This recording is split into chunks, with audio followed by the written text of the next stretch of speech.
Hello bachcho, let's read this question. The question says the following mechanisms are proposed for reaction CO plus NO2 gives CO2 plus NO at low temperature. Mechanism 1, 2NO2 gives N2O4 fast.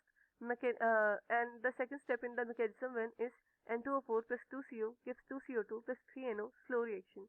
Mechanism 2, 2NO2 gives NO3 plus NO slow reaction. NO3 plus CO gives NO2 plus CO2 fast reaction.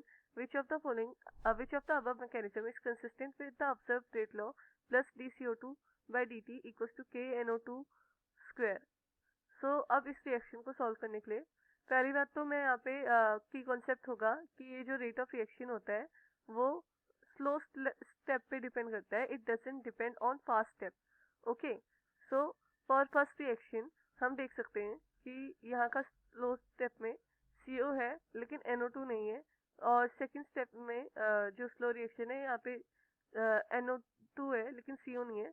तो अब मैं क्या करूँगी, दोनों reactions को add on कर दूंगी for mechanism 1 वाली रिएक्शन. अब यहाँ पे मैं मैकेनिज्म 1 के लिए लिख सकती हूँ. मैं दोनों रिएक्शन को ऐड ऑन कर दूंगी.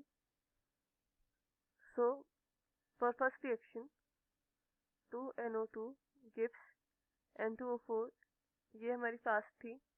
सेकेंड है N2O4 plus 2CO gives 2CO2 plus 3NO, ये हमारी स्लो रिएक्शन थी. मैं अब दोनों को ऐड ऑन करने जा रही हूँ.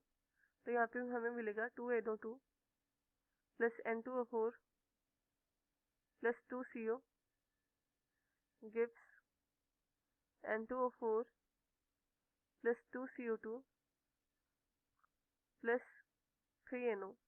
अब यहाँ पे दिख रहा है N2O4 और N2O4 कट जाएगा. तो फाइनल इक्वेशन में क्या लिख सकती हूँ इसी की.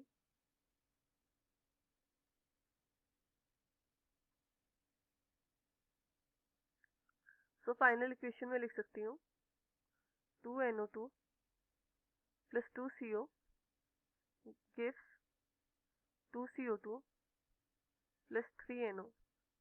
ओके, अब मैं यहाँ पे दूसरी इक्वेशन लिखने जा रही हूँ जो कि मैकेनिज्म 2 के लिए है. सम 2. सो पहली इक्वेशन थी 2NO2 gives NO3 plus NO, ये स्लो है. दूसरी है NO3 plus CO gives NO2 plus CO2. तो मैं इन दोनों रिएक्शंस को ऐड ऑन करूंगी. NO3 और NO3 कैंसिल हो जाएगा. Gives 2NO2 plus CO gives NO plus NO2 plus CO2.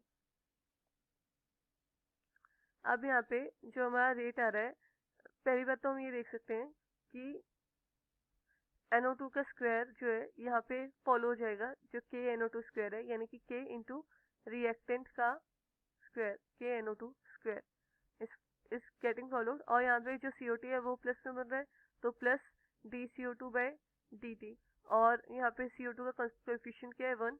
सो ये तो सेकेंड इक्वेशन है, इसके साथ कंसिस्टेंट आ रही है. अब हम फर्स्ट का देख लेते हैं. फर्स्ट में क्या हो रहा है, रेट जो है वो डायरेक्टली प्रोपोर्शनल टू KNO2 का स्क्वायर हो रहा है इक्वल्स टू यहाँ पे dCO2, क्योंकि CO2 प्रोडक्ट में बन रहा है बाय dt, लेकिन CO2 का कोएफिशिएंट क्या है यहाँ पे 2 है तो इंटू 2 हो जाएगा यहाँ पे. सो ये जो फर्स्ट वाली इक्वेशन है वो कंसिस्टेंट नहीं है मैकेनिज्म 1 वाली हमारी रेट लॉ के साथ, लेकिन जो सेकंड वाली है वो कंसिस्टेंट है हमारी रेट लॉ के साथ. So our correct option is mechanism number 2. This is our answer. I hope you understood it well. All the best.